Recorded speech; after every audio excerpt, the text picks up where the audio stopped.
really, the whole show's just leading up to this. Yeah, Look, it is. Look who walked in. Oh, there we are. Walking right in. He is the special guest of the day. Yeah. Matt Fishman, our he's never, program director, he's never is the here. special guest. He is Ryan Day. Coach? Okay. What's up, guys? How we doing? How you doing? We're not getting up and shaking your hand, but we can reach across and shake. Thanks for coming in. Good to see you. Did you see the pumpkin version of you that is right here waiting for you? I actually noticed the Coors Lights before I noticed that. Well, you could pop one of those open if you want to. No, not right now. But appreciate it. How's spring practice going for you? It's really kind of gone now. We only have really the spring game left. We had a big practice today. It's been good. I kind of went into the spring game or spring practice feeling that we just got done with a long season and we needed to kind of heal up and we played a lot of football. And then I realized most of the guys who did that just walked out the door. So we got a lot of young guys in there, and this has probably been the most physical spring we've had in a long time. And it's been good. We're young. The effort has been excellent. The intensity has been excellent. I feel like we are getting better. And we got an opportunity to go into the stadium on Saturday and play in front of a crowd, which we need to do because obviously we know we're opening up against Texas game 1. Aliens are coming down. They say we have a death ray. We're going to kill the entire planet unless you pick a starting quarterback. Who are you picking today? or you can sacrifice the entire planet. It's up to you. Yeah, well, I demand a recount, I guess. We got a long way to go, but I tell you that they're competing, they're working every day. It's a grind. It's a grind being the quarterback at Ohio State. There's a lot that goes with it, and some days you feel like you're on top of the world. Some days you feel like you're getting smoked. You know what I mean? You just feel like you're having a hard time. But these guys are working. They're putting days on days, and I feel like we need about 5 more weeks of work, but it's good. I mean, those guys have had some really good plays, and so once the spring's over, we'll come up for air, figure out where we're going, and then go from there. Well, last year, this time, we heard similar things, right, about it's a battle, and I get the vibe that you enjoy, especially being the offensive guy that you are, former quarterback. You want that competition. Last year, though, a little different situation where you had a guy who played a ton of college football transferring in. We all on the outside thought, all right, I mean, if he does what he's supposed to do, he probably wins that job. This one is a little different because you just have a lot of guys who have been around a lot of college football. They've watched it mostly from the sidelines, but they haven't had that starting experience. So is this a little different than where you were last year at this time, where maybe you were a little further ahead in who you thought would probably take that job? Yeah, and I feel like those guys had more experience. Will had more experience. Devin had been in the program a little longer, and then we had the young guys that were coming up. And you have to go earn the position. I think that's the thing that, the team is watching, everybody's watching to make sure that, guys earn the position. So you always have to do it that way. But when you have somebody who had as much experience as Will had, you can project where you think it's going to go from there. You have a body of work to work with. When you don't have that, which we've gone through this before at Ohio State. You're projecting a little bit on where they're going, and then every day when you go out there, you're trying to evaluate the best you can on what it's going to look like, and that's not an easy thing to do. But I think certainly all 3 guys that we have right now have the talent to do it. The question is, and this is the thing, we could talk about this for hours in terms of quarterback play, but when you play basketball, you play baseball, you play lacrosse, all these different sports, you play a ton of games. You don't play the game of football very often. And so when you're a quarterback, how often, you can say, well, you played 7-on-7 or you threw routes on air. That's not the game of football at all. You got guys trying to rip your face off in front of you every single day. And, that's why we went live the other day in practice, because I want those guys to feel what real bullets are like, because it's different when that's happening. And so even in high school now, these high school guys are not live in practice. They do these 7-on-7s all the time. That's not real football. So you're seeing these guys like a Will Howard, like a Michael Penix, like a Bo Nix, Max Duggan. These guys in their 5th year who, after they've played a lot of football, start really becoming great football players because they get the experience of playing. That's hard to do when you have young players. CJ was a great example of that. You started to see CJ really come on late in his career, and then obviously the Georgia game was sort of like the finale for him, and then when we finally get him right there, he's out the door, and it's like, oh my gosh, all the work that we put in for that. But that's part of the growing process. And so, these guys are still in that phase right now. So You cannot replace experience, and we're trying to do the best we can to get them into game experience in practice. 2-minute, third down, red zone, move the ball, making them live, do those types of things so that we can see their reaction so they can get those reps under their belt. We've got a lot more to dig into with Ryan Day, and we'll do so next. Colin Mann and T-Bone on The Fan. Our special guest this hour is a little guy named Ryan Day. I don't know if he's that little. He's taller than me. He's regretting it. Today's his wife's birthday, and you came in to talk to us? Priorities are certainly in line here. We're good. Happy birthday to Nina Day. She's turning 27 years old today. That's right. Chip Kelly leaves during the offseason. Was that something you were expecting? Was that something that took you by surprise? Walk me through that process. No, when we talked about it last year, I knew that it was something that, he, was interested in possibly looking at the NFL again. I think he enjoys the NFL. I had no expectations of him staying for more than a year. I felt like it was important in that first year of not calling plays to have somebody like Chip in here who, had the experience, somebody that I trusted and knew. And I just said, hey, to sum up a lot of long conversations, you come in here, win a national championship, and then you have an opportunity to go see what's out there for yourself in the NFL, and love for you to stay for, a long time. But if you have something like that, and certainly this opportunity was a great opportunity for him. So not something that, surprised me, but happy for him, and certainly did a great job when he was here. Not that you're ripping this guy off, but I seem to recall a coach down at Alabama last decade plus that had a similar kind of thing where big name coaches would come in, have a couple years of success, and then on they go to the next thing. I mean, that's not a bad model. That tends to be a really good way, I would think. As long as the season ends the way that it just ended. Yes, I mean, it ended that way for Nick Saban. It's now ended that way for Ryan Day. So I think that's a pretty good way to handle it. Well, you watch Coach Saban and, be foolish not to look at some of the things that he did. And, for me, trying to have continuity on the other side of the ball like he did. But then, like you said, having guys who had former head coaching experience or play calling in the NFL, that makes a lot of sense. Now, it has to fit your culture. There's just certain, personalities that would or wouldn't work in the culture. And so that's important, but it's great to have that type of experience. Walk me through the situation with Jim Knowles. And please feel free to include any petty comments or grudges. We're really hoping to go viral with this. So whatever you can throw in to get that out there, we'd love that. Yeah. No, I'm probably not going to get into all the details of it all. But when he was here, one of the things that, I said to him was we're looking for someone who's a head coach of the defense. And he did that, and he did a great job for 3 years. And, he's from Pennsylvania and all those types of things. And so, happy, that he's at a place that he wants to be. And we're thankful for what he did for us. But probably not going to dive into all the details of all the conversation. Well, we got a lot of Coors Light here. Get a couple in you. Going to need a few more of those. Maybe Pumpkin Ryan Day. You can channel Pumpkin Ryan Day, and we can hear kind of a little bit more on that. Now, I know that us looking on the outside in, there was always something made up about, Larry Johnson's been here a very long time. Obviously, he has a big history with that college that I hear over at Pennsylvania. Jim Knowles may know something about now. How did those two guys interact last year after that Oregon game? Yeah. What part of that relationship? Because that was what we always tended to speculate. Was there a change there? Did something happen different with that dynamic? The defense looked totally different to us on the outside in after kind of that part of the season.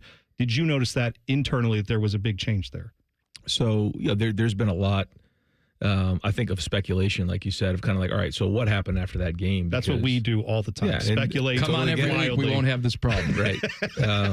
The first thing I would say, and you can ask Larry, Jim, or anybody who was in that room, there was never any issue between Larry and Jim. Never. I thought they both were very professional, got along well, worked together well. And if you grab either of those guys, they would say the same thing.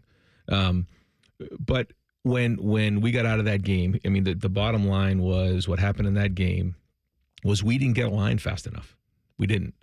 Our nickel, Jordan Hancock, was asked to chase, Tez around. He was not getting lined up quick enough. And, to make a long story short, one of the big changes that we made was we were not going to go chase, the slot receiver into the boundary. We had to get up quick, get the play in fast. There's certain times where, you want to kind of see what the formation is, and you hold the format, you hold the call. We weren't getting lined up. That's the bottom line, and we didn't execute very well. There were other things schematically that we did tweak a little bit here and there, but Jim was awesome. I mean, he was accountable, but there was real conversation about things we needed to change. But I think from then on, we got our cleats in the dirt and we played. We challenged more. You notice in that game, there was just a lot of free access runs at our corners. We wanted to start challenging more, making it harder to get down the field. And I felt like, just the tale of two games. We look at the Oregon game, 8 sacks, in this one, and then obviously the first one. You see, once we get aligned and we got set, we were a very good defense. So, wasn't just that, but that was probably the crux and the biggest change that we had to make. So that means, and not to get into the X's and O's of it all, but if you line up formation into the boundary, that means, now Jordan would have to line up maybe in the box a little bit, have to take on some runs, as opposed to the matchup, where he goes into the boundary. So that played into it, because if you remember, there were other games where, in the past, our nickel would line up to the field, and now you had maybe a one-on-one situation with like our boundary safety. If you remember some games where that hurt us a little bit. So there's that back and forth conversation of that. And so, all those little things can add up in moments like that. So we wanted to get that fixed. And because in those moments, the players want answers. What exactly happened? We know we're a good defense, and we know we can be better than that. So that was one thing that, I made sure that, we all understood that this moving forward, we are going to get the call in, we're going to get our cleats in the dirt, and we're going to challenge the line of scrimmage. So Matt Patricia comes in. What attracted you the most about him? And don't say the beard, because he's not allowed to have a better beard than yours. I hope that's in the contract. Well, he's got the college beard now. Oh, yeah. It's that trimmed up? Yeah, well, it's different than the NFL beard. Well, he had grubs living in it. Well, I mean, I don't know about that. But how long does that take before that? Does that ever come back? Do you think the NFL beard, or is there an edict? That is this like the Yankees a little bit, where you have certain facial hair? You can have it, but it has to be groomed. Yeah, we might have to have someone checking him in at the front door before he walks in. They're like, all right, you got to go to the barber shop that's over there on the corner in the Woody. Matt, first off, I've known Matt. I grew up in New England, so I watched him, certainly what he did with the Patriots, and had a chance to know him, sort of as an acquaintance, not as a friend, but as an acquaintance. Knew who he was. Certainly respected the work that he did and the Super Bowl runs and the rings that he had and everything that he did. But even when I was with the Eagles and we played against them, or, when I was with the 49ers and, just understood, how the Patriots ran their defense, the one thing that I recognized was that every year they always put their players in a position to be successful. And that was different. You remember he had Vince Wilf work for a while, who was the nose, who just, they played a zero nose with him. And then that changed. They played a little bit more of a different front where they had the overhangs, and then, they would change things and adapt their defense based on the personnel that they had. Well, I think that we needed to make some adjustments off of last year's team. We're losing all 4 of those guys up front. I think we need to look hard at having some changes. We're not going to change all that much, because I want to have continuity and the back end and what Tim Walton's doing, because he's a big part of this as well. He's one of the co-coordinators.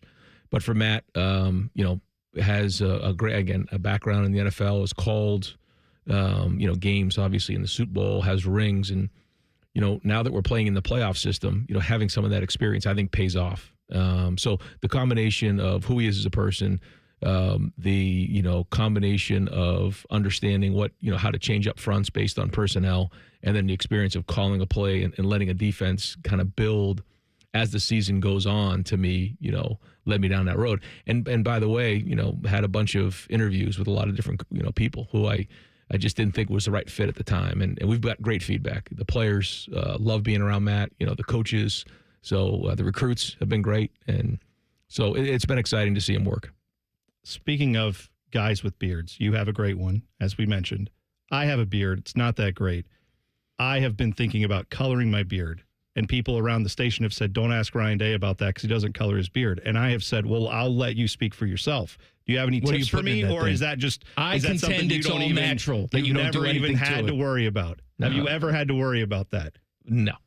But look at that.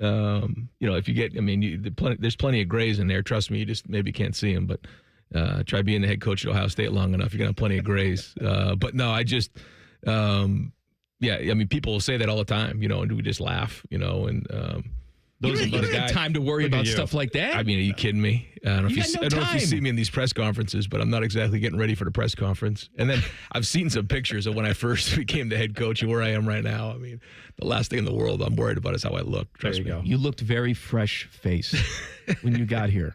Very fresh-faced. Yeah, well. Now you look like a president who served a couple I was just going to say, it's like when you see a 2-term president, and you're like, wow. But you know what, though? You're older than I am, and no one would guess that. So, like, you're doing you look like that when you were in 8th grade. I'm doing the Barbara Bush, where I just start out at 30 looking like I'm 60. So when I'm 60, people say he never ages. That's what I'm hoping for. We've got all these questions have been meaningless. We have real questions for Ryan Day. That's right. Coming up in 2 minutes. Colin Mann and T-Bone on the Fan. Barely famous, incredibly stupid. Back to Man and Bone. Happy Tuesday. We got a special guest today. If you're watching on YouTube, you see Pumpkin Ryan Day, but real Ryan Day is actually sitting here too. All right, hard question for you. Michigan game happens, right? You're on the field, flag planting, all of that. Pepper spray. Jack Sawyer's running around like a crazy person. You're sort of staring into the abyss. At that moment, what were you thinking? Because I'll tell you, I didn't think you could recover from that. I doubted you. In that moment, did you doubt yourself? No, not at all. But you live 365 days out of the year for that game, and so for it to go the way it did, it's almost like it's like just a disaster. Looked like you couldn't believe it. Yeah, you just can't believe. You can't believe what and then here comes the flags, and now our guys aren't going to stand for that, and it's like you got to be kidding me. Like, is this really happening? You're almost in shock because it can't possibly matter more to anybody than it means to me and my family and the players and the coaches in that Woody. So. When something like that happens, it's you can't even imagine what it's like. So when you live at 365 days out of the year and the game went the way it went, you almost become paralyzed, and so, but then what are you going to do about it? And it's like anything else in life. You have to take a moment like that and learn from it, grow, and then move on. And that's just what it is. But to know what it means and to come up short like that, obviously, it's just devastating. I want to talk about the family aspect, because I've always said that I think people should be free to express themselves within the confines of sport, right? But I don't know if you were here, Luke Fickell ordered a pizza many years ago. Delivery guy had something to say to him. John Cooper tells stories about how he would have for sale signs in his lawn. You have had situations, I'm sure, this entire process with your family. You have to have a security guard there.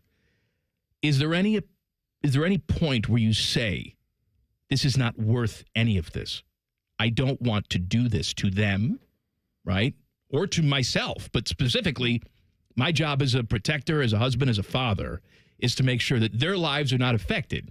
Was there a point last year where you just said, I can't deal with this enough? No, but you also, as a dad, as a husband, you're like, all right, I got to get this thing fixed fast, because they didn't do anything. They have no control over it. And I think that's probably the hardest thing as a man, is just to see, your wife and your kids who have literally no control over any of it have to deal with it, And so you have one choice. You better, pick up yourself off the ground and get it figured out fast. And that's what we did. But yeah, I think that's probably the biggest challenge, for me, just in my family, is that, they don't have any control over it. Right. And so they live it. And, there's an unbelievable video when Jeremiah caught that pass in a national championship game where, they're all kind of huddling behind everybody on the bench. And when he caught it, it's just like tears, like just crying, and my wife even, says to me, I wish I could go back and relive all that, because it was like a blur. The whole month was a blur, and so just a range of emotions, but that's it. And, as a dad, you and as a coach, it's an opportunity to show your family, show your children, show your wife, but also show the players and the staff members, like, this is how you respond to adversity. There's a lot of people, they're going to say a lot of things. And, people want to say extreme things. That's how they get attention. That's how they get credibility nowadays. And so, it's a great learning lesson for a lot of people, that when things get really, really hard. You just got to hang in there, and you just got to stick together with the people you care about the most. Yeah. Well, as someone who was front and center in the lunatic fringe of people on the radio who were saying things like, I don't think Ryan Day can get the job done. I'm sure you may have heard some of that. Let me apologize for being wrong. And I appreciate we've apologized to the pumpkin. Well, apology received. Thank you. I appreciate it. Yeah. But I will also say this. I do feel like a lot of times on the media side of things, we do get caught up in the job needs to be done X, Y, or Z. The person getting paid X whatever to do the job, we don't feel like it's getting it done. Our job is to say what happens. At the end of all that, there's a bunch of human beings saying things, doing things, and it doesn't always maybe come out the way that you want it to. What I do regret more than anything is when we say those things, that's our job, right? Is to say what we think.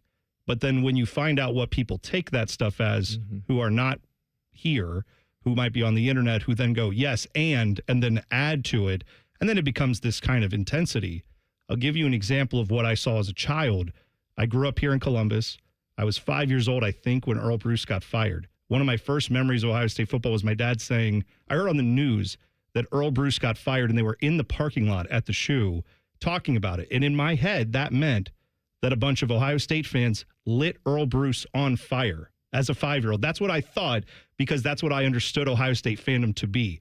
So as someone who's kind of grown up in that and seen that, seeing it now happen in 2024, 2025, that's disappointing. Do you feel like college football fandom will ever get maybe a little bit more grounded? A little bit more, okay, we see what's happening here.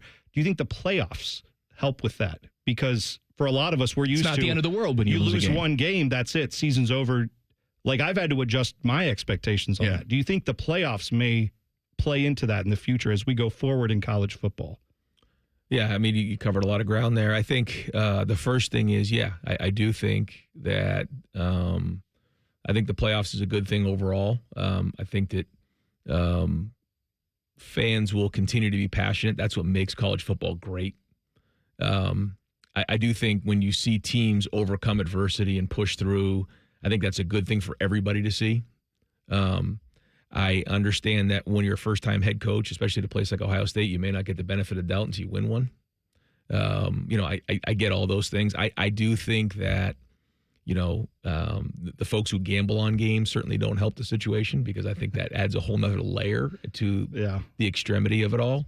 But, at the end of the day, this is what we signed up for. And this is, a place where, like I said all the time, like Ohio State's not for everybody, man. Like, you got to understand that. And I talk to the recruits all the time that, you learn from it. When you look at Will Howard, he did his interview or his thing with Gruden the other day, and they talked about that. And you just see the way he came out of that and who he became coming out of it. Like, it's just, was it hard? Yeah, it was absolutely hard. But, like, look what came out of it. So, there's just kind of the yin and the yang of it all. But you're right. I mean, I hate to say it like this because it almost sounds, arrogant. But, yeah, like, there's a lot of, like, we're humans, and there's nobody who cares more than the people in that Woody. There's nobody that cares more than, like, my family, our family, the staff family. Like, we have our whole lives are riding on these games. And so I don't think it's ever going to change. It's been going on for a long time. Someone gave me a book that was written about 75 years ago about Ohio State football. It was the same back then it is now.